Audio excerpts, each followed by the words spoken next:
Good morning, welcome to my mini blog. আজকে ঘুম ভাঙতে ভাঙতে প্রায় 9টা বেজে গেল।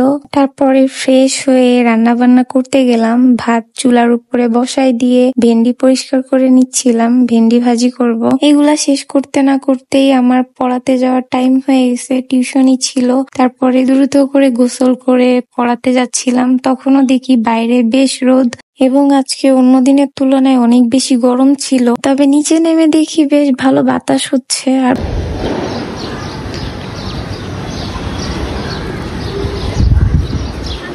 পর পড়ানো শেষে রাস্তায় বের হয়ে দেখি রাস্তা পুরো বৃষ্টির পানিতে কাদা কাদা হয়ে গেছে, হাঁটতে বেশ ঝামেলা হচ্ছিল। এই জন্য লেগুনাতে করে বাসায় আসলাম, আর তারপরে ফ্রেশ হয়ে আবার একটু নিচে নামলাম।